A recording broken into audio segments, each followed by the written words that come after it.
නමස්කාර වේවා බුදුරුවනට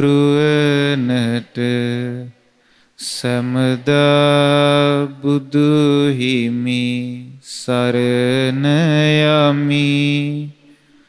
නමස්කාර වේවා ධම්රුවනට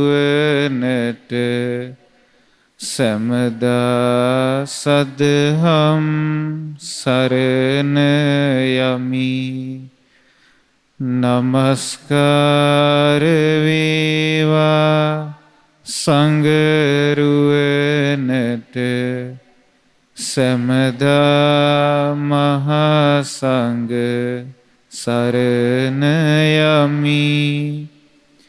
නමස්කාර වේවා තුනුරුවනට සමදා තිසරණ සරණ යමි. සාදු සාදු සාදු.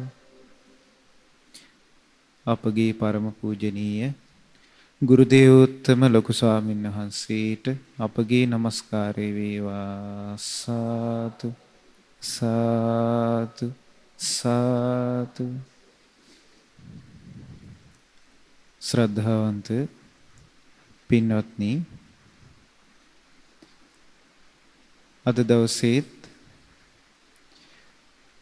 ඔබ මේ tempatව සිටින්නේ වස්සාන ධර්මදේශනා මාලාවේ එක් ධර්මදේශනාවක් ශ්‍රවණය කරන්නටයි. පින්වත්නි, මේ ධර්මදේශනා මාලාවේ අපි මාතෘකා කරගෙන තියෙන්නේ බුදුරජාණන් වහන්සේගේ ශ්‍රාවකෙක් හැටියට ඒ ශ්‍රාවකයා තුළ ප්‍රධාන වශයෙන්ම මේ බුද්ධ ශාසනයේ යෙදෙන්න ඕන කරන ලක්ෂණේ වෙන අප්‍රමාදේ කියන මාතෘකාව යටතේ බුද්ධ දේශනාවන් මේ ධර්ම දේශනා මාලාවෙන් ඔබට ශ්‍රවණය කරන්නට ලැබෙනවා. පින්වත්නි, එක කාරණාවක් මතක තබාගත යුතුයි. ඒ තමයි මේ බුදුරජාණන් වහන්සේ දේශනා කරපු යම්තාක් බුද්ධ දේශනා තියෙනවද, ඒ සියලුම බුදුරජාණන් වහන්සේගේ බුද්ධ වචන මේ අප්‍රමාදේ කියන ධර්මයට නැත්නම් අප්‍රමාදේ කියන වචනයට ඇතුළත් වෙනවා. උපමාවකින් තියෙන්නේ හස්ති රාජයාගේ පියසටහන පොළොවේ තිබ්බට පස්සේ ඒ පාසටහන පොළොවේ සටහන් වෙනවනේ. එතකොට මේ පාසටහන ඇතුළට ඕනම සතෙකුගේ පාසටහනක් දාන්න පුළුවන්. ලෝකයේ තියෙන ලොකුම පාසටහන තමයි ඇත් පියවර. ඒ වගේ බුදුරජාණන් වහන්සේගේ ධර්මයේ බුද්ධ දේශනාවල සියලුම බුද්ධ දේශනා එක වචනයකින් කියනවා නම් කියන්න පුළුවන් අප්‍රමාදය කියලා. ඉතින් ඒ නිසා මේ අප්‍රමාදයට උපකාරක වන දහම් කරුණු තමයි මේ ධර්ම දේශනා මාලාවෙන් ඔබට ශ්‍රවණය කරන්න ලැබෙන්නේ. ඉතින් මේ වස්සාන දේශනාවල දැන් අපි ගත්තොත් පින්වත්නි, බුදුරජාණන් වහන්සේ වැඩ සිටි යුගයේත් ඒ වගේම භාග්‍යතුන් වහන්සේ පිරිනිවන් පාලා රහතන් වහන්සේලා වැඩ සිටි අතීත යුගවල ලෝකේ බොහෝ සෙයින් මාර්ගඵලලාභීන් බිහි වෙච්ච කාලයක් තමයි මේ වස්සාන කාලය කියලා කියන්නේ. ඒකට හේතුව සංගරුවන එකම ස්ථානයක ඉඳලා මාස 3ක් පිළිවෙත් පුරලා ධර්මදරේ බහුශෘත විනයදර භික්ෂුන් වහන්සේලා ඇසුරු කරලා ධර්මයේ ඉගෙනගෙන බණ භාවනා කටයුතු වලට මහන්සි වෙච්ච මාස 3. එතකොට ගිහි අයටත් මේ මාස 3 වාසනාව ලැබෙනවා. ඒ වස්වාසය කරපු ස්වාමීන් වහන්සේලා ඇසුරු කරගෙන ධර්මයේ ශ්‍රවණය කරන්ට ආදී ඒ සංඝයා ඇසුරු කිරීමේ වාසනාව උදා වෙනවා. ඉතින් මේ යුගයට වඩා ඒ යුගයේ වෙනස් එකක්. ඒ තමයි ඒ යුගයේ තිබුණේ චාරිකාවේ වඩින ක්‍රමයක්. අද කාලේ වගේ සංඝයා එකම තැනක රැඳිලා හිටියේ නැහැ. ඉතින් වස්කාන මාස 3 තමයි සංඝයා එක තැනක වැඩ සිටියේ. ඉතින් පින්වත්නි අද ඔබට ඉගෙන ගන්න ලැබෙන්නේ සංයුත්ත නිකායේ දේවතා සංයුත්තේ තියෙන ලස්සන දේශනාවක්. මේ දේශනාව හරිය වැදගත් එකක්. මොකද හේතුව අපේ ජීවිතේට නොපෙනෙන අනතුරක් මේ දේශනාව පෙන්වලා දෙනවා. එතකොට මේ දේශනාවේ බුදුරජාණන් වහන්සේ අනතුර පෙන්නලා දුන්නා වගේම මේ දේශනාවේ ඒ කතා විස්තරයේ තියෙන අනතුරට විසඳුමකුත් බුදුරජාණන් වහන්සේ දේශනා කරනවා. ඒ තමයි මේ සිද්ධිය උනේ මෑතක නෙමෙයි. අපගේ බුදුරජාණන් වහන්සේ වැඩ සිටි කාලේ. ඔබ අහලා තිනවා තව්තිසා දිව්‍ය ලෝකයේ යන. තව්තිසා දිව්‍ය ලෝකයේ රජතුමා කවුද? සක්දේව රජතුමා. එතකොට සක්දේවඳු පාලනය කරන දිව්‍ය ලෝක දෙකකින් එකක් තමයි තව්තිසාව. තව්තිසාවත් චාතුම් මහරජකයත් පාලනය කරන සක්දේවිඳු. එතකොට තව්තිසාවේ එක්තරා දිව්‍ය පුත්‍රයෙක් හිටියා. ඒ දිව්‍ය පුත්‍රයාගේ නම සුබ්‍රහ්ම. මොකද්ද නම? සුබ්‍රහ්ම. මේ සුබ්‍රහ්ම දිව්‍ය පුත්‍රයා දිව්‍ය අප්සරාව 1000ක් පිරිවරාගෙන හිටියේ. දවසක් සුබ්‍රහ්ම දිව්‍ය පුත්‍රයා විනෝද වීම පිණිස තව්තිසාවේ තියෙන පරසතු රුක්සෙවණට දිව්‍ය අප්සරාවත් එක්ක පිටත් වුණා. පරසතු රුක්සෙවණ කිව්වහම පින්වත්නි මේ අද කාලේ අපිට මැවිලා පේන්නේ සාමාන්‍ය නුග ගහක් වගේ එකක් නේ. අටුවා විස්තරවල ඊට පස්සේ සූත්‍රවලත් තියෙනවා යොදුන් 100 ගණන් විශාල වෘක්ෂයක්. දිව්‍යමය වෘක්ෂයක්. එතකොට ඒ වෘක්ෂය ළඟට ගිහිල්ලා යම්කිසි දෙවියෙක් හරි දිව්‍යාංගනාවක් හරි ඒ වෘක්ෂේ මල් පිපෙන කාලෙට කල්පනා කරනවා අර ඈත තියෙන මල මට ගඩා ගන්න නැත්තම් කියලා හිතනකොට ඒ මල්ලත් අර දිව්‍ය පුත්‍රයා ළඟට පාත් වෙනවා. තමන්ට කැමති විදිහට මල් කඩා ගන්න අවස්ථාව තියෙනවා. එතකොට දැන් මෙහෙම තියෙද්දි දවසක් දැන් මේ දිව්‍ය පුත්‍රයයි දිව්‍යාංගනාව දිව්‍ය අප්සරාව 500යි දිව්‍ය අප්සරාව 1000යි ගිහිල්ලා දැන් එතන වාඩි වෙලා ඉන්නවා. දිව්‍ය අප්සරාව 500ක් මේ පරසතු රුක්සයට නැගලා ඒ අතු අග පොළෙමට ඉඳගෙන මල් කඩ අතින් අතට එවනවා. දැන් මල් යට ඉඳලා උනත් Tamanට ගන්න අවස්ථාව තියෙනවා. නමුත් සෙල්ලමට අර ගහේ නැගලා අතින් අතට මල් එවනවා. එතකොට මෙහෙම මල් ඒවා 500ක් ගහේ නැගලා දැන් ඒතර මේක විශාල වෘක්ෂයක් වෙන්න එපා. 500 දිනක් ගහේ නැගලා මල් කඩ එවනවා. පහළ ඉඳලා පිරිසක් ඉතුරු 500 ඒ මල් අරගෙන මල් මාලා ගොතනවා. එතකොට නැටි එක පැත්තකට හිටින්න මල් මාලා ගොතනවා. ඒ වගේම නැටි දෙක එක පැත්තට එකතු වෙන්න මල් මාලා ගොතනවා. ඊට පස්සේ ලස්සනට මහතට හිටින්න නැටි එකතු කරලා මල් මාලා ගොතනවා. මේ වගේ විසිතුරු විදිහට මල් මාලා ගොතනවා. මොකක් පිණිසද? අර දිව්‍ය පුත්‍රයාව සරසන්න. දැන් අද කාලේ මිනිස්සු මල් මාල ගොතන්නේ ගොඩක් වෙලාවට බුදුරජාණන් වහන්සේට පූජා කරන්න, සෑ රජාණන් වහන්සේ නමකට පූජා කරන්න, බෝධින් වහන්සේකට පූජා කරන්න. ඒ දිව්‍ය අප්සරාව මොකටද මල් මාල ගොතලා තියෙන්නේ? අර දිව්‍ය පුත්‍රයාව සරසන්න. ඔය විදිහට දැන් සරසනකොට දැන් මේ දිව්‍ය පුත්‍රයා දැස් පියාගෙන මේ ගස් සෙවණේ හාන්සි වෙලා ඉන්නවා. එතකොට ටික වෙලාවකින් මේ දිව්‍ය පුත්‍රයා ඇස්සරලා බලද්දි දිව්‍ය අප්සරාවන්ගේ අඩුවක් පේනවා. හොඳට බැලුවා වටපිට දිව්‍ය අප්සරාව 500ක් පේන්නේ නැහැ. එතකොට මේ දිව්‍ය පුත්‍රයා කල්පනා කළා මොකද්ද මේ සිද්ධිය? මේගොල්ලෝ කොහෙද ගියේ? දිවසින් තවතිසාවේ දිව්‍ය ලෝකේ හැමතැනම පිරික්සලා බැලුවා. මේගොල්ලෝ තවතිසා දිව්‍ය ලෝකේ නැහැ.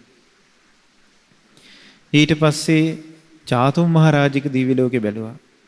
චාතුම් මහරජිකේ දැක ගන්න නැහැ. මනුස්ස ලෝකේ බැලුවා දිවසින්. මනුස්ස ලෝකෙත් නැහැ. ඊට පස්සේ බැලුවා අසුර ලෝකෙට ගිහින්ද? එහෙත් නැහැ. තිරිසන් ලෝකෙකවත්ද? එහෙත් නැහැ.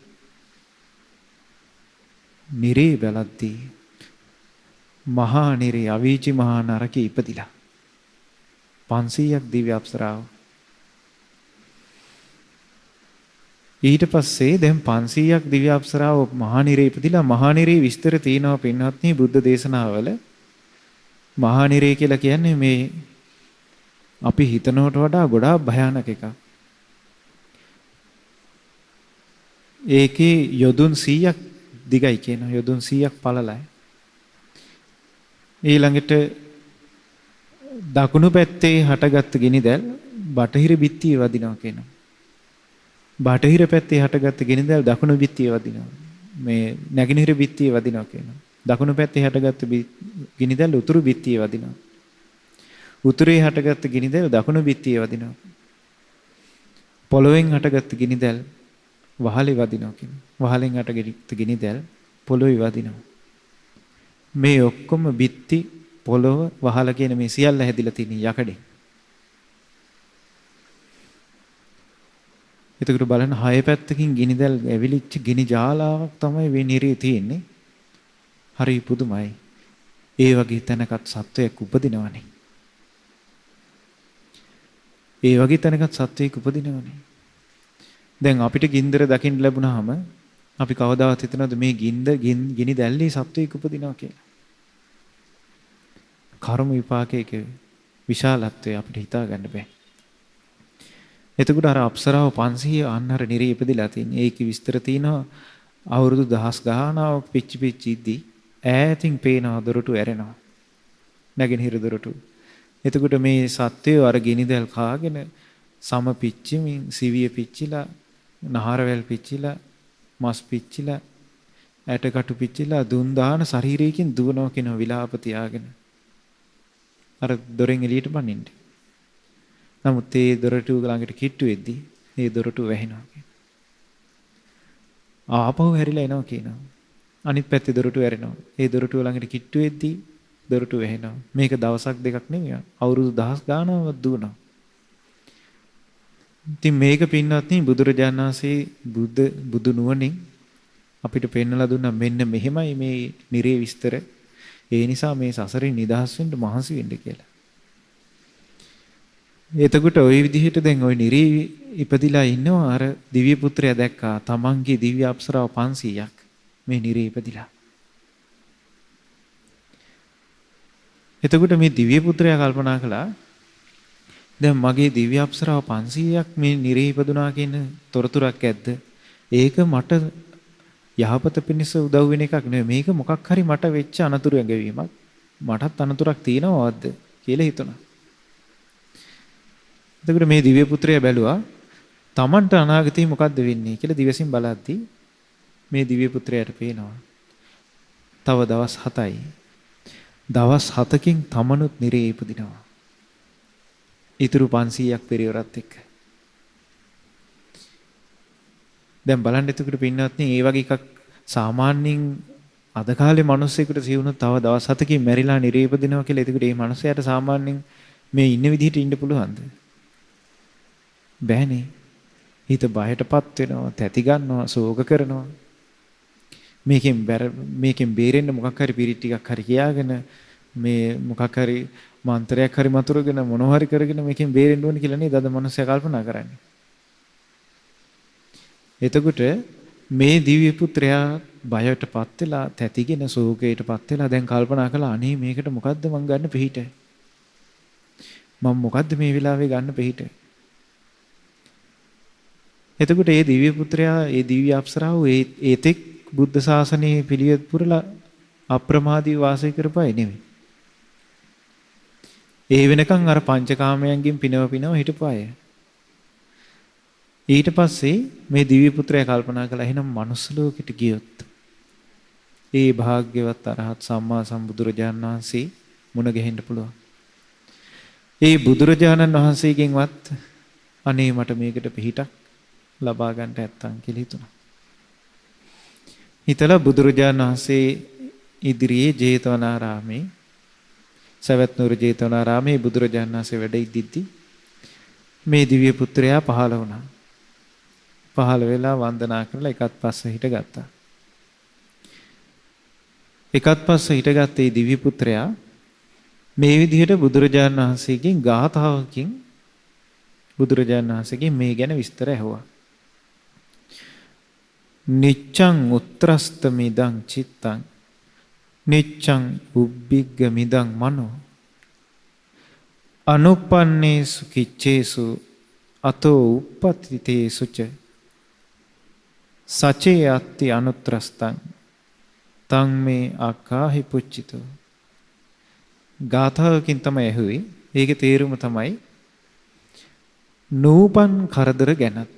මේක හොඳට අහගන්න. මේ දෙවිය අහපු ගාථාවේ තේරුම තමයි නූපන් කරදර ගැනත් ඒ වගේම දැන් ඉපදිලා තියෙන කරදර ගැනත් මගේ හිත නිතර තැති ගන්නවා.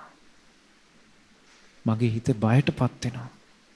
මොකද්ද මෙයාට නූපන් කරදරේ? නූපන් කරදරේ තමයි අනාගතේ නිරේ ඉපදින්න තියෙනවා.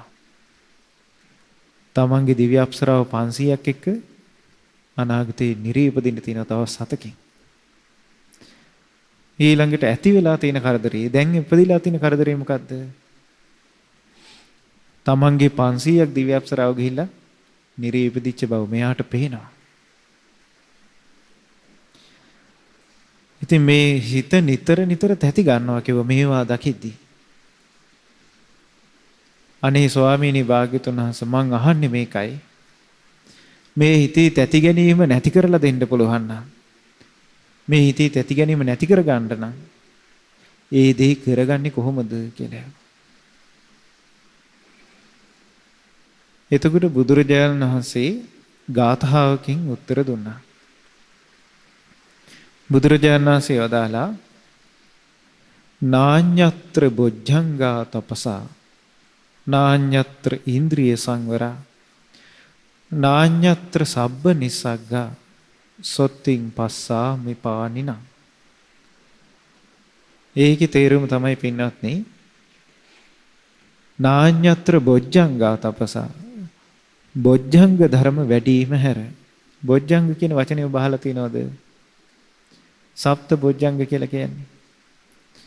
එතකොට බොජ්ජංග ධර්ම වැඩිම හැර ඊළඟට බොජ්ජංගා තපසා තපස කියලා කියන්නේ කෙලෙස් තවන ජීවිතේ හැර.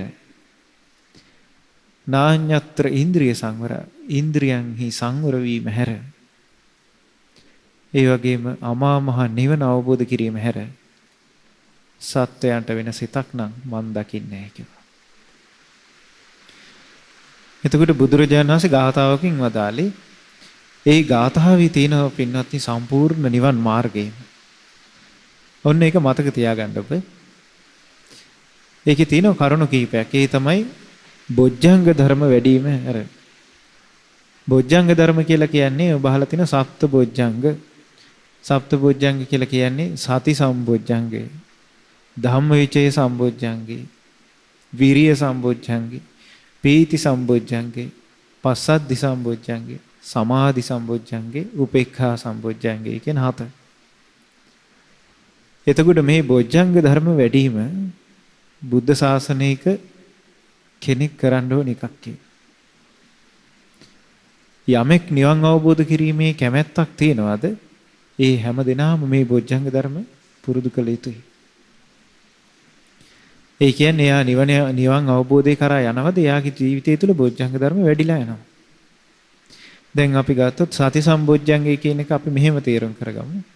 ඔබ අහලා තියෙන සතර සතිපට්ඨානෙ. සතර සතිපට්ඨානය කියලා කියන්නේ කායානුපස්සනාව, වේදනානුපස්සනාව, චිත්තානුපස්සනාව, ධම්මානුපස්සනාව කියලා තියෙනවා. එතකොට කායානුපස්සනාව දැන් බොජ්ජංග කියන වචනේ තේරුම මෙහෙම එකක්. බොජ්ජංග කියලා කියන්නේ බෝධි අංග කියන වචන දෙක එකතු වෙලා හැදිලා තියෙනවා. බෝධි කියලා කියන්නේ චතුරාර්ය සත්‍ය අවබෝධය.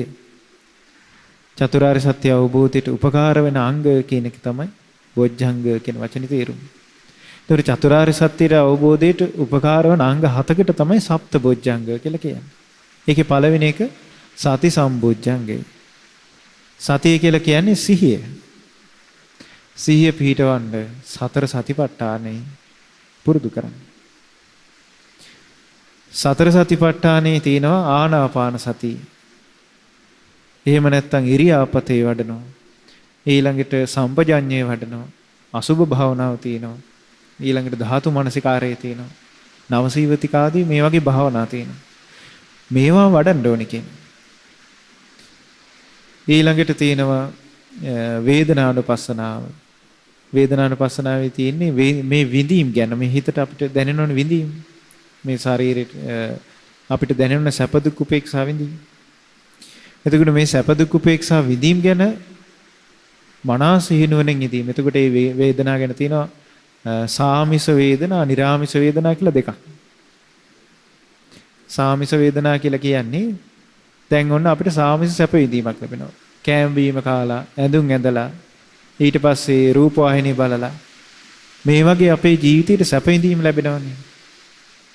ඒවට කියන්නේ කාම නිස්ෘත සැප විඳීම. එතකොට මේවා ගැන අවධානයෙන් ඉන්නවා කියනවා සතිපට්ඨානය පුරුදු කරන කෙනා. ඊළඟට සාමිස දුක් විඳීම අපිට යමක් නොලැබෙනකොට අපිට දුක් හට ගන්නවා. ඊළඟට සාමිස උපේක්ෂාව සමහර අවස්ථා තියෙනවා සමහර දේවල් දැක්කට අපිට ලොකු සැපක් හටගන්නෙත් නැහැ. දුකක් හටගන්නෙත් නැහැ. ඊළඟට සමහර දේවල් ඇහුවා කියලා අපිට ලොකු දුකක් හටගන්නෙත් නැහැ, සැපක් හටගන්නෙත් නැහැ. එතකොට මේ වෙලාවේ තියෙනවා අදුක්කම සුඛ විඳීම. ඒ කියන්නේ උපේක්ෂාව. ඒතර මේව ඔක්කොම කාම නිස්ෘතයි. ඊළඟට තියෙනවා නිරාමිස සැප විඳීම. නිරාමිස සැප විඳීම කියන්නේ ඔන්න අපි කියමු ඔබ ධර්මය අහනවා. හිතට සැපයක් උපදිනවා. අහන්නේ ඒකට කියනවා නිරාමිස සැප විඳීමක් කියලා. ඊට පස්සේ සෑ රජාණන් වහන්සේ නමක් වන්දනා කරනවා. බෝධින් වහන්සේ නමක් වන්දනා කරනවා. හිතට සැපයක් උපදිනවා. ඒවට කියනවා නිරාමිස සැප විඳීම කියලා. එතකොට ඒවා මේ පංචකාමයට එක්ක සම්බන්ධ නැහැ. ඊළඟට නිරාමිස දුක් විඳීම් තියෙනවා. නිරාමිස දුක් විඳීම් කියන්නේ දැන් ඔබට බණ අහන්න ලැබෙද්දී රහතන් වහන්සේලා ගැන අහන්න ලැබෙද්දී මේ ධර්ම මාර්ගයේ විස්තර අහන්න ලැබෙනකොට මේ නිවන අවබෝධ කරපු උත්තමයන් ගැන අහන්න ලැබෙනකොට හිතනවා අනේ අපිට බැරි වුණා නේ ධර්මය අවබෝධ කරගන්න. අපි කවද්ද මේ ධර්මය අවබෝධ කරන්නේ කියලා හිතට දුකක් හට ගන්නවා. ඒවට කියනවා නිරාමිස දුක් විඳීම් කියලා. ඊට පස්සේ නිරාමිස උපේක්ෂාව කියලා කියන්නේ හතරවෙනි ධ්‍යානය ආදී සමාධි සමාපatti උපදවාගෙන හටගන්න උපේක්ෂාව. එතකොට මේ වගේ සැප දුක් උපේක්ෂා විඳීම් ගැන තෝ 100න් ඉන්නවා කියනවා. ඒකට කියනවා වේදනානුපස්සනාව. ඊළඟට චිත්තානුපස්සනාව. චිත්තානුපස්සනාවේ තියෙන මේ හිතේ හටගන්න සිතුවිලි ගැන සරාග චිත්ත වේවා. ඊළඟට සරාග කියන්නේ රාග සහිත සිතුවිලි, ද්වේෂ සහිත සිතුවිලි, මෝහ සහිත සිතුවිලි. ඊළඟට රාගයෙන් තොර වෙච්ච සිතුවිලි, ද්වේෂයෙන් තොර වෙච්ච සිතුවිලි, මෝහයෙන් තොර වෙච්ච සිතුවිලි. ඊළඟට මේ හිතේ යම් සමාහිත බවක් තියෙනවද ඒ සමාහිත බව. ඊළඟට මේ හිත විසිරීලා තියෙනවද ඒ විසිරිච්ච බව. ඊළඟට මේ සිත හැකිලිච්ච ස්වභාවයක් තියෙනවද ඒක. ඊළඟට මේ සිත කෙලෙස් වලින් නිදහස් වෙවි තියෙනවද ඒ සිත් ඔක්කොම මෙයා දැනගන්නවා කියලා. සතිපට්ඨාන සූත්‍රය විස්තර කරන්නේ මේ විදිහට චිත්තානුපස්සනාව. ඒවා ගැන හොඳ අවධානයකින් මේ සිතේ වෙන ක්‍රියාකාරීත්වයේ අවධානයෙන් ඉන්නවා කියන චිත්තානුපස්සනාව. දැන් පින්වත්නි මේවා කියද්දී ඔබ මේවා පුරුදු කරන්නේ නැති වෙන්න පුළුවන්. හැබැයි බුදුරජාණන් වහන්සේගේ ධර්මයේ මෙහි වගේ කොටස් තියෙනවා කියලා ඔබ මතක තියාගන්න. සාමාන්‍ය මේ යුගයේ එකපාරම කෙනෙකුට චිත්තානුපස්සනාව ආදී වඩන්න අමාරුයි. වේදනානුපස්සනාව ආදී එකපාරම දිනු කරගන්න අමාරුයි. ඒ වගේ එකක් පුරුදු කරගන්නේ මහා පින් බලයක් තියෙන කෙනෙක්. අද කාලේ කායානුපස්සනාව වගේ භාවනාවක් කෙනෙක් පුරුදු කරගෙන යනවා. එතකොට ඒ වගේ පටන් ගන්න පුළුවන්. ඊළඟට තියෙනවා ධම්මානුපස්සනාව. ධම්මානුපස්සනාවේ තියෙන්නේ පංච නීවරණ ගැන. ඔහු නුවණින් විමසනවා. ඊළඟට පංච උපාදානස්කන්ධය ගැන නුවණින් විමසනවා. ඊළඟට ආයතන 6 ගැන එක්ක නුවණින් විමසනවා. එහෙම නැත්නම් ඔහු බොජ්ජංග ධර්ම ගැන නුවණින් විමසනවා. එහෙම නැත්නම් මේ චතුරාර්ය සත්‍ය ගැන නුවණින් විමසනවා. එතකොට මේ විදිහට පුරුදු කරද්දී ඔහුට ධම්මානුපස්සනාවේ හිත පුරුදු කරනවා. මේ විදිහට සතර සතිපට්ඨානයේ ඔහු හිත පුරුදු කර කර මේ සතර සතිපට්ඨානයේ හිත බැහැර නොවි මනාකොට යම් වෙලාවක හිත පිහිටනවාද? ඒ සතර සතිපට්ඨානයේ හිත බලවත්ව පිහිටනවාද? ඒ වෙලාවට ඔහුගේ සති සම්බොජ්ජංගේ පටන් ගත්තා වෙනවා කියන්නේ. සති සම්බොජ්ජංගේ කියන අංගේ පටන් ගත්තා වෙනවා. මේ සප්ත බොජ්ජංග වල පළවෙනි එක. ඒතර සති සම්බොජ්ජංගේ පටන් ගත්තා වෙනවා කියනවා. යම් විතක සති සම්බොජ්ජංගේ බලවත්ව පුරුදු කරයිද? ඒ කියන්නේ අපි ගත්තොත් ආනාපාන සතිය ආදී භාවනාවක හිත බලවත්ව පිහිටවල මෙනෙහි කරයිද? බලවත්ව සමාධිය උපද්දවයිද? ඒ වෙලාවට සති සම්බොජ්ජංගේ වැඩිලා පරිපූර්ණ වෙනවා කියන්නේ. එතකොට මේ විදිහට සිහිය පිහිටවද්දී ඔහුට ධාම් කරුණු නුවණින් විමසීම හට ගන්නවා. දැන් ධර්මයක් නුවණින් මෙනෙහි කර කර නෙමෙයි සිහිය පිහිටවන්නේ. නිකම්ම මොන හරි මෙනෙහි කරනවද? නෑනේ. දැන් අපි ගත්තොත් කායානුපස්සනාව කිව්වොත් එහෙම ඔන්න දැන් ආනාපාන සතිය මෙනෙහි කරනවා කියමු. එයා මොකද්ද මෙනෙහි කරන්නේ? ධර්මයක් මෙනෙහි කරනවනේ. එතකොට මේ ධර්මයේ මෙනෙහි කර කර ඔහු සිහිය පිහිටවන්නේ. ඒකට කියනවා නුවණින් විමසීම කියලා. ඔබ අහලා ඇති යෝනිසෝ මනසිකාරය කියලා කියනවා. නුවණින් විමසීම පුරුදු කරද්දී ඔහුගේ ජීවිතේ වැඩෙන්න පටන් ගන්නවා කියන ධම්මවිචේ සම්බොජ්ජංගේ. ධම්මවිචේ සම්බොජ්ජංගේ වැඩෙන්න පටන් ගන්නවා නුවණින් විමසද්දී. නුවණින් ධම් කරුණු විමසා ආපහු සිහියමයි පිහිටවන්නේ. මේ බොජ්ජංග කියනේම හරි වැදගත්. නුවණින් විමසා ඔහු සිහිය පිහිටවද්දී ඔහුට හට ගන්නවා වීරියක්. මේ ධර්මයේ හැසිරෙන්න වීරියක් හට ගන්නවා. එතකොට දැන් අපි ගත්තොත් සතිපට්ඨානෙ වඩන්නත් වීරියක් ඕනේ නේද? සතිපට්ඨානෙ වඩන්න පටන් ගන්න තැන තියෙන්නේ කොහොමද? ආතාපි කෙලස් තවන වීරිය. ඊළඟට සම්පජානෝ මනාකොට මන අවධානයෙන් යුතුව සම්පජඤ්ඤය කියලා කියන්නේ මේ හිත එක අරමුණකට රඳවාගෙන නුවණින් විමසමින් ඊළඟට සතිමා සිහියෙන් යුක්තව තමයි සතිපට්ඨානෙ පව වඩන්නේ. එතකොට වීරිය කියන එක ඔහුට උපදින්න පටන් ගන්නවා. එතකොට ඒක වීරිය සම්බොජ්ජංගේ බවට පත් වෙනවා. සිහිය පිහිටවාගෙන නුවණින් විමසමින් වීරිය කරද්දී. දැන් අපි ගත්තොත් පින්වත්නි වීරිය කියන එක අද කාලේ අපි අමාරුවෙන් ගන්න එකක්ද ලේසියෙන් කරගන්න එකක්ද? අමාරුවෙන් කරගන්න එකක් නේද? ගොඩාක් අමාරුවෙන් මිනිස්සෙක් වීරිය ගන්න. වීරිය කියලා කියන්නේ අපි ගත්තොත් මේ ගෙවල් දොරවල් යාන වාහන ඉඩකඩම් මිල මුදල් ගන්න කරන වීරියත් අමාරු එකක්. ඊට වඩා අමාරුයි මොකක්ද? මේ ධර්මයේ හැසිරෙන්න ගන්න වීරිය. දැන් ඔන්න කියමු කෙනෙක් කල්පනා කරනවා මේ බණ අහගෙන ගිහිල්ලා අද නම් මෙහෙම ඉඳලා හරියන්නේ අපි නම් අද ඉඳලා බුදුන් අඳින්න හරි පටන් ගන්න ඕනේ. පිරිත් ටිකක් කියන්න පටන් ගන්න ඕනේ. ටිකක් වෙලා භාවනා කරන්න පටන් ගන්න ඕනේ කියලා ඔන්න එයා ගිහිල්ලා දැන් අද හවස මහන්සි හෙට උදේම පටන් ගන්නවා කියලා 4ට එලාම් එක තියලා නිදා ගන්නවා. සුපුරුදු පරිදි එලාම් එක මෙයාට කලින් නැගිටිනවා. එලාම් එක ඔෆ් කරලා ආයෙ නිදා ගන්නවා. අද වහිනවා. දැන් හෙට උදේටත් ඇත්තටම වහිනවා. දැන් සීතලයි අමාරුයි. ඒ වගේ නේද අපේ වීරිය. ආයෙ නැගිටිනකොට බරක් වෙලා දැන් හෙට වැඩට යන්න ලෑස්ති වෙනවා. එතකොට එයාගේ ගන්න වීරිය ඔන්න එක දවසක් බුදුන් අඳිනවා ආයෙ ඊළඟ දවසේ කරගන්න බැරි වෙනවා. එක දවසක් පිරිත් කියන ඊළඟ දවසේ කරගන්න බැරි වෙනවා. අද කාලේ වීරිය කියන එක හරි අමාරුවෙන් ඇදගෙන යන එකක් නේ. මේ මාසේ සිල් ගත්තොත් ඊළඟ මාසේ බැරි වෙනවා. එතකොට ඒ මොකද හේතුව? ඒ වීරිය උපද්දවන්න නම් ඒ වීරිය උපද්දන පුණ්‍ය සංස්කාර උපද්දවන්න එපා. එතකොට ඒ වීරිය කියන එක බොජ්ජංග ධර්ම වලට යද්දී ඔය වගේ එකක් නෙමෙයි වීරිය කියන්නේ. ඒක මේ වගේ එකක්. ඔන්න අපි කියමු ඔබ සිරීපාද ගිහින් තියනවද? සිරීපාද යද්දී මුල් හරියේදී කොහොමද? ටිකක් අපි යනවා. ගිහිල්ලා ටික කන්ද මේ කන්ද වැඩි වෙන්න අපිට වෙහෙසයි අමාරුයි. ඕන නවතිනවා ටිකක් ඉන්නවා ආපහු නැගිටලා යනවා. ආපහු ටිකක් ඉඳගෙන ඉන්නවා ආයෙ නැගිටලා යනවා. දැන් සීත ගඟුල පහුවෙලා තව ටිකක් දුර ගිහිල්ලා මහගිරි නබේ හරියට එනකොට හොන්දටම අමාරුයි අපිට. ගොඩාක් අමාරුයි. ඒ ටික නගිනකොට සමහරට අපි කලින් ඇවිදගෙන ගිය විදිහට නෙවෙයි නගින්නේ. අර බටවල එල්ලිලා හරස් අතර තමයි එල්ලි නගින්නේ නේ. අමාරුවෙන් කකුල් දෙක මාරුවට තියතියා ඇදගෙන වගේ අපි උඩට යන්නේ. මෙහෙම උඩට ගිහිල්ලා ඉවර වෙලා ඒ භාග්‍යතුන් වහන්සේගේ සිරිපා සටහන මෙන්න මෙතනයි පිහිටියේ කියලා නළල තියලා වන්දනා කරාට පස්සේ හිතට ලොකු සැපයක් හට ගන්නවනේ සතුටක්. එතකොට මේ මිනිස්සයා එතනට ගිහිල්ලා ඒ වන්දනා කළා හිතේ ප්‍රීතියත් එක්ක සමහරට තුන් වතාව පැදගුණ කරනවා ආයේ මහන්සි නොබල. ආපහු සමහර අය එතනින් බහිනකම පැදගුණ බුදුගුණ කියා පැදගුණ කරනවා. එතකොට ඒකට වීරියක් ආවේ කොහොමද? එයාට ඇති වෙච්ච ශ්‍රද්ධාවත් එක්කනේ. එතකොට ඒ වෙලාවට ආපු වීරිය අමාරු එකක් නෙවෙයි. කවුරුත් බල කරේ නෑ දැන් තුන් වතාවක් පැදගුණ කරපන්. එහෙම කවුරුත් කිව්වේ නෑ. එයාටම හිතින් ආව වීරිය.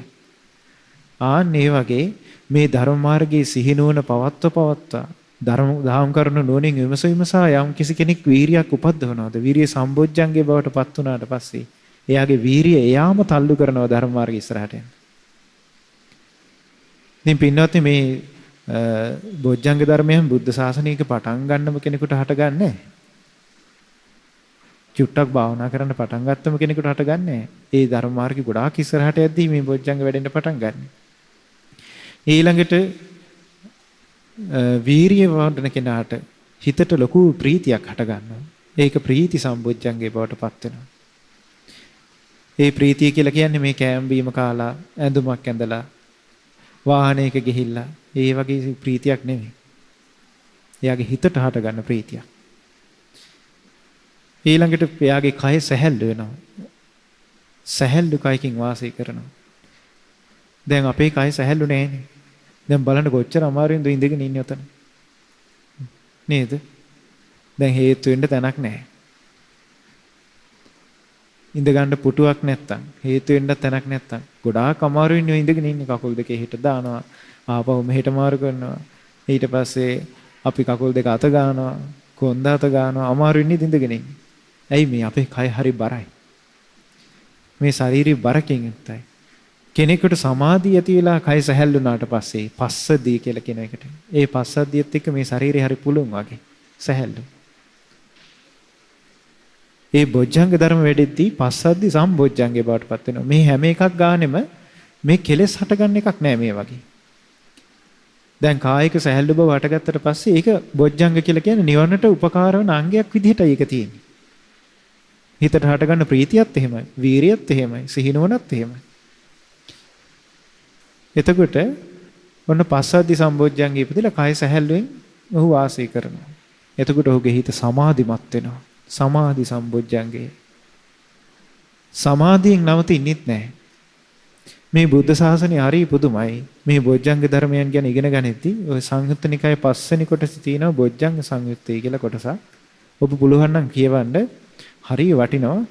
ඒ බොජ්ජංග සංයුත්තේ තියෙනවා සමාධියෙන් නවතින්නේ නැහැ මේ බුද්ධ දේශනාවේ මේ බුදුරජාණන් වහන්සේගේ වැඩපිළිවෙල සමාධියෙන් නවතින එකක් නෙවෙයි. දැන් අපි ගත්තොත් ඔබ අහලා තියෙනව නේද ආලාර කාලාම උද්දකරාම පුත්‍ර වගේ ශාස්ත්‍රවරු හිටියා. එතකොට ඒගොල්ලෝ මේ ධර්මයේ ඉස්සරහටම ගියා ගොඩක් දුරට. ඒ කියන්නේ බුදුරජාණන් වහන්සේගේ ධර්මයේ නෙවෙයි. සමාධි පැත්තෙන් ඉහළටම ගියා. අරූප ධ්‍යාන උපදවාගෙන නේව සංඥා නා සංඥායතනික සමාධි පැද්දුවා.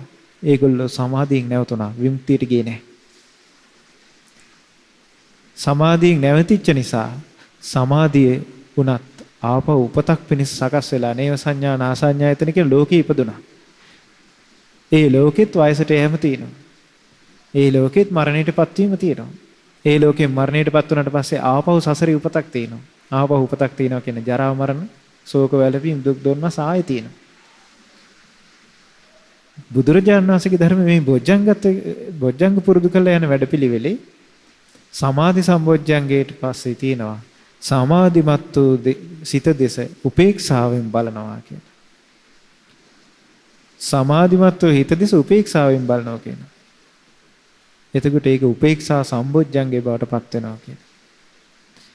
ඒතර උපේක්ෂා සම්බොජ්ජංගේ පුරුදු වෙන මේ විදිහට සප්තබොජ්ජංග කෙනෙක්ගේ ජීවිතේ පුරුදු වීම ඔන්න මේ සසර දුකෙන් නිදහස් වෙන්න තියෙන බුදුරජාණන් වහන්සේ දේශනා කරන ප්‍රධාන කාරණා තමයි මේ බොජ්ජංග ධර්ම.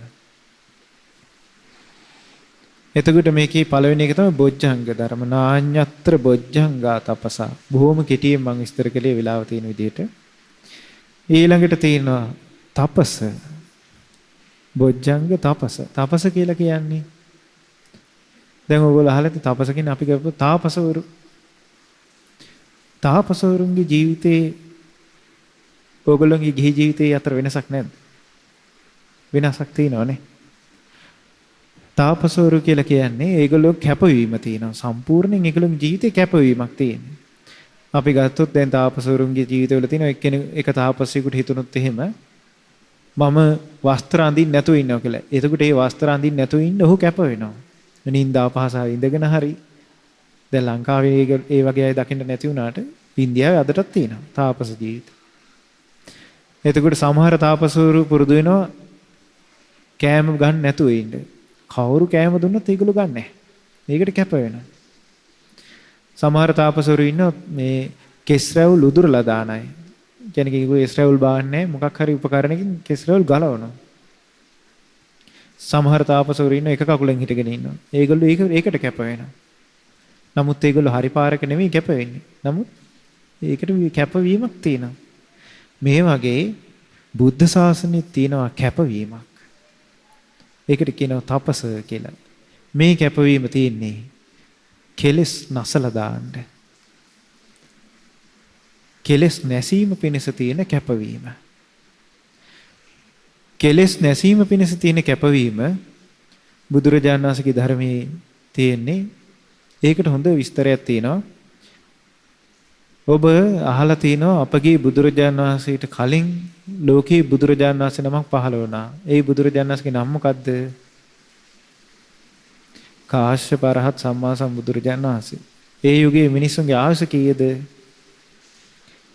මේ කාලේ මිනිස් ආයුෂ අවුරුදු 20000ක් කියන. අද කාලේ මේ මිනිස්සයා මේක විශ්වාස කරන්නේ නැහැ. මොකද අද මේ දකින්න තියෙන ආයුෂත් එක්ක මිනිස්සයාට මේ දිනු කරපු තාක්ෂණිය මේක අහුවෙන්නේ නැහැ නේ. බුදුරජාණන් වහන්සේ මේ දහම් කරුණු ඉස්සරහට එළියට ගන්න.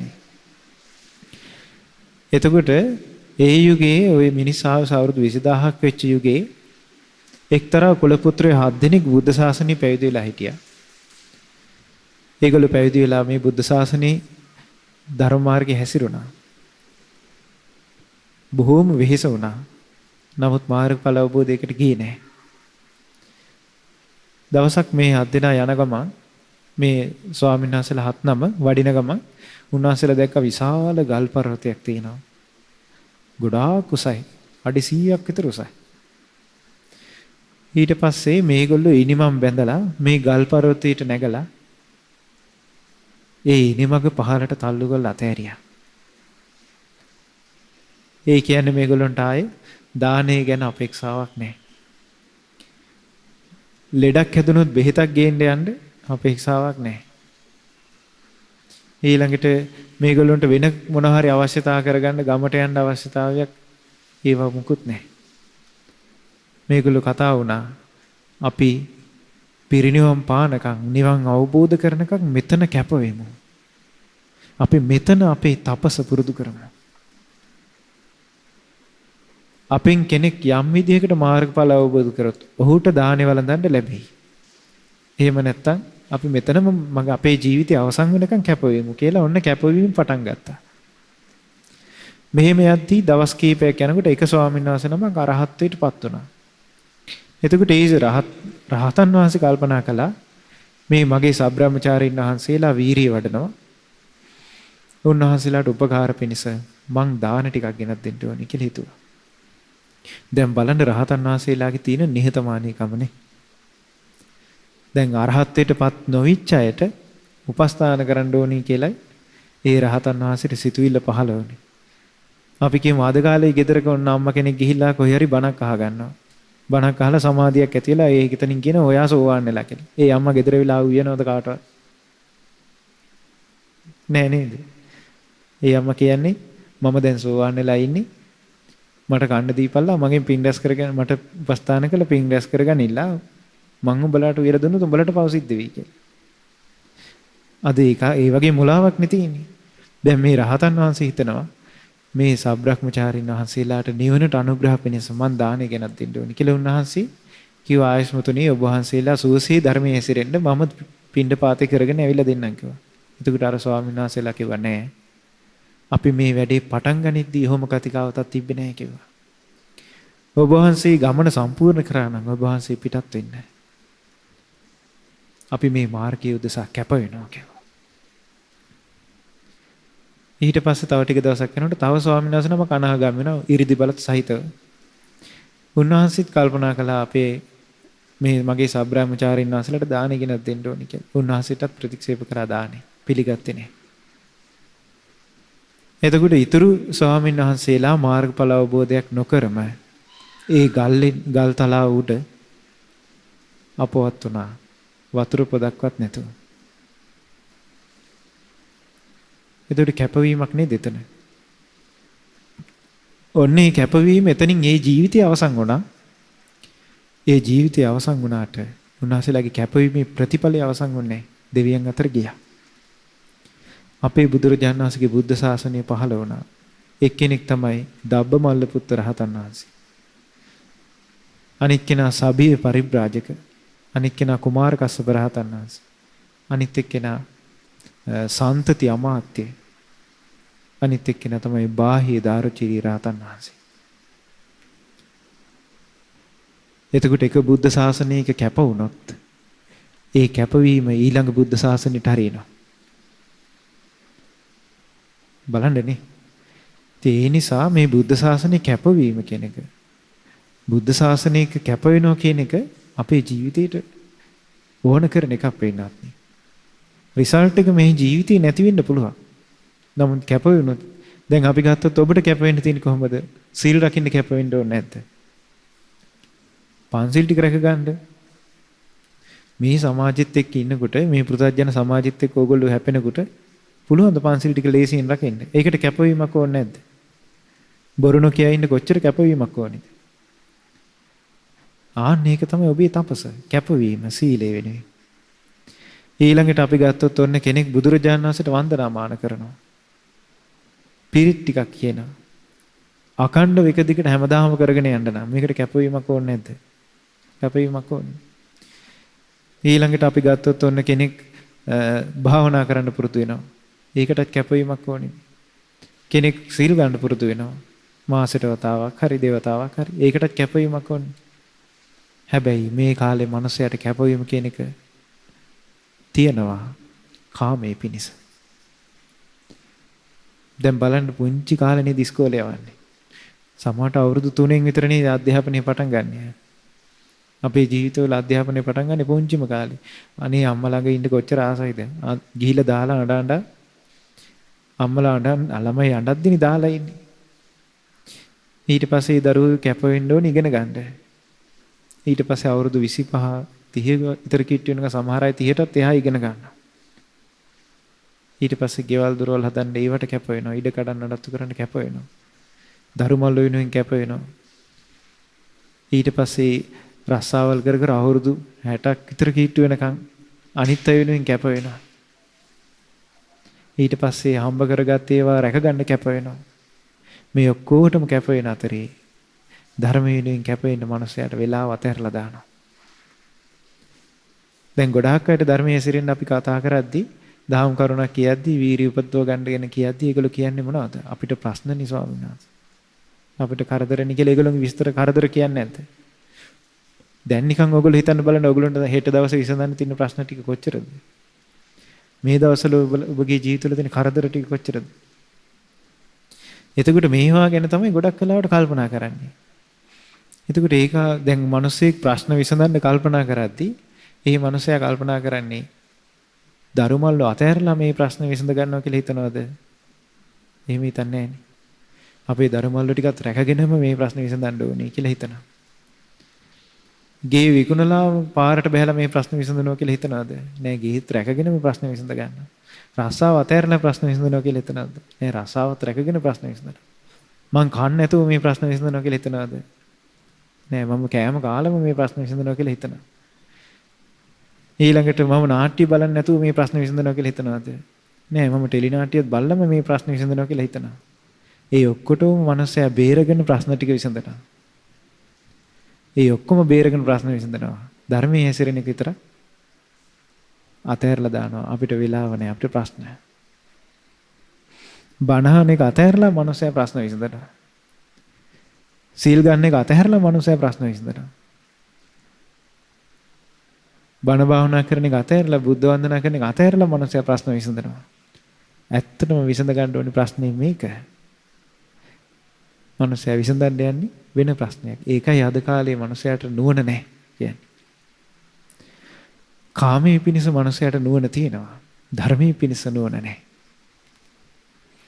ඉතින් ඒ නිසා පින්වත්නි මේ ධර්මයේ හැසිරෙනවා කියන එක අපේ ජීවිතවලට අභ්‍යන්තරයෙන් ඇති වෙන්න ඕනේ උවමනාවක් තියෙන්න ඕනේ ඒකට. එතකොට මේ බුදුරජාණන් වහන්සේ දැන් මේ දේශනාවේ කොහොමද කිව්වේ? බොජ්ජංග ධර්ම වැඩිම හැර. ඒ වගේම තපස. ඊළඟට තියෙන ඉන්ද්‍රිය සංවරය කියලා එකක්. නාඤ්ඤත්‍ර ඉන්ද්‍රිය සංවර. ඉන්ද්‍රිය සංවරය කියලා කියන්නේ මේ බිම් බලාගෙන නිස්සද්දව යන එක නෙමෙයි. ඉන්ද්‍රිය සංවරය කියලා කියන්නේ අපිට ඉන්ද්‍රියන් 6ක් තියෙනවානේ. ඇස, කන, නාසය, දිව, ශරීරය, මනස කියලා මේ 6ක් තියෙනවානේ. මේවත් එක්කනේ අපි මේ ලෝකෙත් එක්ක සම්බන්ධ වෙන්නේ. එතකොට මේ ලෝකෙත් එක්ක සම්බන්ධ වෙන මේ ඉන්ද්‍රියන් 6 ආරක්ෂා කරගන්නවා කියන මොනවාකින්ද ආරක්ෂා කරගන්නේ? ඇස් කණ්ණාඩි දාලාද? එහෙම නෙවෙයි. ඇස ආරක්ෂා කරගන්නවා, කන ආරක්ෂා කරගන්නවා. මේ ඉන්ද්‍රියන් 6 ආරක්ෂා කරනවා කියනවා. ආහන, දකින, රස විඳින, ගඳ සුවඳ ලබන, පහස ලබන, හිතන දේවල් එක්ක අපේ හිතේ කෙලෙස් හටගන්න නැති වෙන්න, අකුසල් හටගන්න නැති වෙන්න. ඒ කියන්නේ අපි දැන් ඕනේ දෙයක් දැක්කට පස්සේ හිතේ රාගයක් උපද්දව නැති වෙන්න සංවර වෙනවා. ඒකට කියනවා ඉන්ද්‍රිය සංවරය කියලා. අපි දෙයක් ඇහුවට පස්සේ හිතේ රාගයක් උපදින්නේ නැති වෙන්න ඒක සංවර කරගන්නවා කන. ඊළඟට අපි දෙයක් ඇහුවට පස්සේ අපේ හිතේ තරහ උපදින්නේ නැති වෙන්න අපි ඒ වහන්න නැතුව සංවර කරගන්නවා. ඒවට කියනවා ඉන්ද්‍රිය සංවරය කියලා. එතකොට මේ විදිහට ඉන්ද්‍රිය සංවරය පුරුදු කරන්න කියනවා. දැන් එතකොට කරුණු තුනක් කිව්වා. මොනවාද? බොජ්ජංග ධර්ම වැඩිම, ඊළඟට තපස කියලා කියන්නේ කැපවීම, ඊළඟට ඉන්ද්‍රිය සංවරය. නාඤ්ඤත්‍ර ඉන්ද්‍රිය සංවර, නාඤ්ඤත්‍ර සබ්බ නිස්සග්ග. ඊළඟ එක තමයි කියනවා අමා මහ නිවන අවබෝධ කිරීම හැර වෙන සැපයක් මන් දකින්නේ නැහැ කියලා. අමා මහ නිවන කියලා කියන්නේ මේ ලෝකේ තියෙන උතුම්ම දේ. ඒ නිවනේ ශෝක වැළපීම් දුක් දුම්නස් සුසුම් හෙලි මුකුත් නැහැ. ඒ නිවන කියලා කියන්නේ සාන්ත අමෘත වචනින් විස්තර කරගන්න බැරි දෙයක්. ගාථාවල තියෙනවා යේ සුප්පයුත්තා මනසා දල්හේන නික්කාමිනෝ ගෝතම සාසනම්මි. කෙනෙක් මේ මනස දැඩි කරගෙන ගෞතම බුදුරජාණන් වහන්සේගේ ශාසනයේ යෙදෙනවා නම් තේ පත්ති පත්තා අමතං විගයිහ. ඔවුනේ අමෘත නිවන සාක්ෂාත් කළාට පස්සේ ලද්ධා මුදා නිබ්බුතින් බුඤ්ජමාන කැමැති විදිහට ඒ විමුක්ති සුඛය වළඳනවා කියන. කැමැති විදිහට ඒ විමුක්ති සුඛ වළඳනවා කියලා වචනේ තියෙන්නේ. මහා කස්සප මහරහතන් වහන්සේ පිණ්ඩපාතේ වැඩලා පාත්‍රේ නවල තියලා උන්වහන්සේ සමාධි සමාපත්තියට සමවදිනවා. නිරෝධ සමාපත්තිය. ඒකට තමයි විමුක්ති සුඛය කියලා කියන්නේ. නිරෝධ සමාපත්තියට සමවැදුනහම එක දිගට එක පළඟින් දවස් 7ක් ඉන්නවා. කිසි වෙහෙසක් නැහැ. විමුක්ති සුඛය වළඳනවා. ඊළඟට බුදුරජාණන් වහන්සේත් එහෙමයි. රහතන් වහන්සේලාත් එහෙමයි. එතකොට මේ අමා මහ නිවන හැර සත්වයන්ට වෙන සිතක් මන් දකින්නේ නැහැ කියන බුදුරජාණන් වහන්සේ. දැන් එතකොට මේ එක ගාතාවක් තමයි මේ දිව්‍ය පුත්‍රයාට බුදුරජාණන් වහන්සේ දේශනා කළේ. ඒ ගාතාවේ තියෙන බොජ්ජංග ධර්මයන් වැඩිම හැර කෙලෙස් තවන තපස හැර ඊළඟට ඉන්ද්‍රිය සංවර කිරීම හැර අමා මහ නිවන හැර වෙන සැපතක් ලෝකේ සත්‍යයන්ට නැහැ කියලා. මේ ගාතාව කියද්දී මේ දිව්‍ය පුත්‍රයාට මේ දහම් කරුණු බොහෝ කොට වැටහුණා. මේ දිව්‍ය පුත්‍රයා සෝතාපන්න ඵලයේ පිහිටියා. සුබ්‍රහ්ම කියන දිව්‍ය පුත්‍රයා. ඒ දිව්‍ය පුත්‍රයා සතර පයින් ගැලවුණා. සතර පයින් සදහටම ගැලවුණා. දැන් එතකොට මාර්ගඵලලාභී දෙවි කෙනෙක් හැටියට දෙවියන් අතර අදටත් ඇති. හැබැයි මේකේ විස්තරේ තියෙන්නේ බලන්න පින්නත් නේ අර 500ක් ගිහිල්ලා අවීචි මහ නරකේ ඉපදුනානේ. අවීචි මහ නිරේ ආයුෂ අවුරුදු 50-60ක් නෙවෙයි. කල්ප කෝටි ගණන් ලක්ෂ කෝටි ගණන් අවුරුදු. එතකොට මේ නිරේ ඉපදිච්ච දිව්‍ය අප්සරාව අදටත් සමහරට මේ බණ කියන අවස්ථාවෙත් නිරේ වෙන්න ඇතිනේ. එතකොට බලන්න පින්නත්නි මේ දිව්‍ය ලෝකේ ගියත් මේ චතුරාර්ය සත්‍ය අවබෝධ නොකර සිටීමේ අනතුර දෙවියන්ටත් තියෙනවා. දැන් සමහරට මේ අප්සරාව ඒ ජීවිතේ පව් කරපුවා නෙවෙන්න පුළුවන්. කලින් ජීවිතේ කර්ම විපාක ආවනේ. දැන් අපේ ජීවිත කොච්චර අනතුරකද තියෙන්නේ නේ. ඒ නිසා අපි මේ බුදුරජාණන් වහන්සේගේ ධර්මයේම පුරුදු කරන්න ඕනේ. එතකොට මේ දහම් කරුණු මතක තියාගන්න මේ බොජ්ජංග ධර්ම ගැන. ඊළඟට කෙලිස්තාවන වීරිය තපස කියලා කිව්වේ ඒක. ඊළඟට ඉන්ද්‍රිය සංවර කිරීම. ඊළඟට අමා මහ නිවන පිණිස හිතේ අදහස තියාගෙන අප සියලු දෙනාටත් මේ බුදුරජාණන් වහන්සේ දේශනා කරපු උතුම් චතුරාර්ය සත්‍ය ධර්මය අවබෝධ කිරීමේ වාසනාව උදා වෙත්වා. සාදු සාදු සාදු.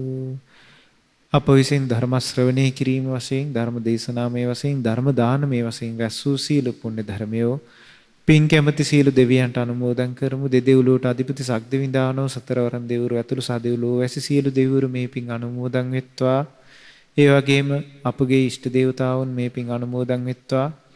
මහා මෙවුනාව අසබු සංජිතේට රැකවරණේ සලසන බුද්ධ ශාසනයට රැකවරණේ සලසන සීල දෙවිවරු මේ පින් අනුමෝදන් වෙත්වා.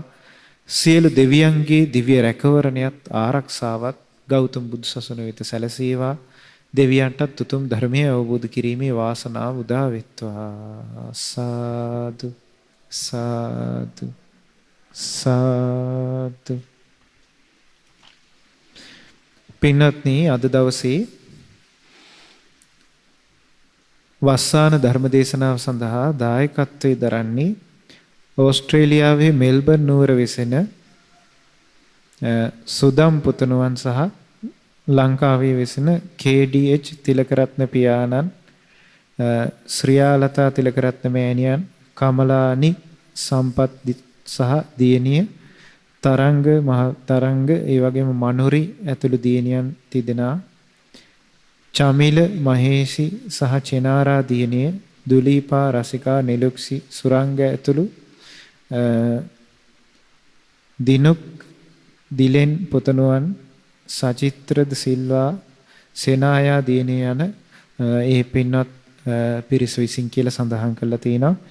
ඉතින් ඒ සියලු දෙනාම බලාපොරොත්තු වෙනවා සුජීවත්ව සිටින දෙමව්පියන් වන විනිෆීඩා සීලවංශ, ඒ වගේම පද්මරාණී ඩී සොයිසා, ශ්‍රියාලතා කහඳවල මෑණියන්, පත්මිනී සහ MD චන්ද්‍රසේකර, සරෝජිනී ප්‍රනාන්දු යන දෙමව්පියන්ට සහ අසනීපෙන් පසුවන කාලීනා සොහොයුරියට නිදුක් නිරෝගී සුවපත් භාවයේ පැතීම පිණිස තින් අප රැස් කළ සියලු පුණ්‍ය ධර්මයන් ඒ සුජීවත්ව සිටින දෙමව්පියන්ට, ඒ වගේම අසනීපෙන් පසුවනේ සියලු දෙනාට මේ පින් අනුමෝදන් වෙත්වා.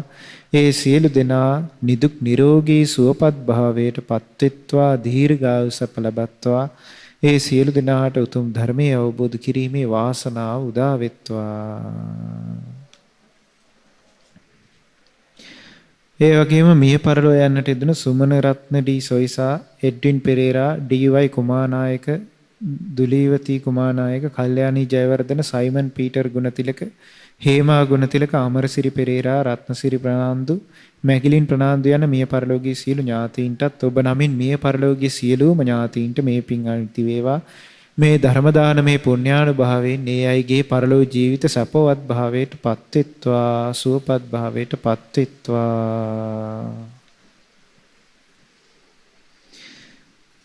රැස්කල සියලු පුණ්‍ය ධර්මයන් අපගේ පරම පූජනීය ගුරු දේවෝත්තම පින්වත් ලොකු ස්වාමීන් වහන්සේ ඇතුළු සියලුම මහා සංඝරුවනට මේ පින් අනුමෝදන් වෙලා නිදුක් නිරෝගී සුවපත් භාවයේ සැලසේවා, දීර්ඝායුෂ සැලසේවා, ධර්මයේ අවබෝධ කිරීමේ වාසනාව ලැබේවා. සාදු සාදු සාදු. ඒ වගේම රැස්කල සියලු පුණ්‍ය ධර්මයන් අද දින මේ වස්සාන ධර්ම දේශනාව සඳහා අනුග්‍රහය දරූ ඕස්ට්‍රේලියාවේ මෙල්බර්න් නුවර වෙසෙන 16 වෙනි උපන්දිනයේ සමරන සුදම් පුතණුවන්ට මේ පින් අනුමෝදන් වෙත්වා. ඒ පුතණුවන්ටත් නිදුක් නිරෝගී සුවපත් භාවයේ දීර්ඝායු සැප සැලසේවා. අනාගත ජීවිතේ සාර්ථක වෙත්වා. ඒ වගේම ලංකාවේ වාසය කරන HD තිලකරත්න පියාණන්, ශ්‍රියාලතා තිලකරත්න මෑණියන්, කමලානි, සම්පත්, තරංග, මනුරි, ඒ වගේම චමිල, මහේෂි, චේනාරා, දුලීප, රසිකා, නිලුක්ෂි, සුරංග, තිනුක්, දිලෙන්, සචිත්‍ර, සජීවා යන සේනාය යන ඒ පින්වත් සියලුම දෙනාට මේ පින් අනුමෝදන් වෙත්වා. ඒ සියලු දෙනා නිදුක් වෙත්වා, නිරෝගී වෙත්වා, සුවපත් වෙත්වා. මේ ධර්ම දේශනාවෙන් රැස් වූ සීල පුණ්‍යානුභාවයෙන්ද මේ වගේම ධර්ම දානමේ පුණ්‍යානුභාවයෙන්ද ඒ සියලු දෙනාට කිසි කරදරයකින් බාධාවකින් තොරව සුවසේ ජීවිතය ගත කරමින් ධර්මය අවබෝධ කර ගැනීමේ වාසනාව උදා වෙත්වා. ඒ වගේම රැස් කළ සියලු පුණ්‍ය ධර්මයන් අද දින දායකත්වයේ දරු සියලු දෙනාටත්, ඒ වගේම ශ්‍රද්ධා මාසික ධර්ම දාන සමාජික සියලු දෙනාටත්, ශ්‍රද්ධා රූපවාහිනී කාර්ය මණ්ඩලයේ සියලු දෙනාටත්, ලක්විරු ගුවන්විදුලි කාර්ය මණ්ඩලයේ සියලු දෙනාටත්, අද දින ධර්ම ශ්‍රවණය කළ ලෝවාසී සියලු දෙනාටත්, ඒ වගේම විශේෂයෙන් කොරෝනා වසංගතයෙන් අසනීප තත්වයෙන් පසු වන ලෝවාසී සියලු දෙනාටත් මේ පින් අනුමෝදන් වෙත්වා. මේ ධර්ම දානමේ පුණ්‍යානුභාවයෙන්, ධර්ම ශ්‍රවණමේ පුණ්‍යානුභාවයෙන් සියලු දෙනා නිදුක් වෙත්වා, නිරෝගී වෙත්වා, සුවපත් වෙත්වා, දීර්ඝායු සැප ලබත්වා. සුවසේ ජීවිතේ ගත කරමින් චතුරාර්ය සත්‍ය ධර්මය අවබෝධ කර ගැනීමේ වාසනාව උදා වෙත්වා. සාදු සාදු සාදු. නමෝ බුද්ධාය නමෝ බුද්ධාය නමෝ බුද්ධාය නමෝ බුද්ධාය නමෝ බුද්ධාය නමෝ බුද්ධාය නමෝ බුද්ධාය නමෝ බුද්ධාය නමෝ බුද්ධාය නමෝ බුද්ධාය නමෝ බුද්ධාය නමෝ බුද්ධාය නමෝ බුද්ධාය නමෝ බුද්ධාය නමෝ බුද්ධාය නමෝ බුද්ධාය. මෙවැනි වටිනා ධර්මදේශනා නැරඹීමට ශ්‍රද්ධා YouTube චැනලය සබස්ක්‍රයිබ් කර සීනුව ලකුණ ඔබන්න.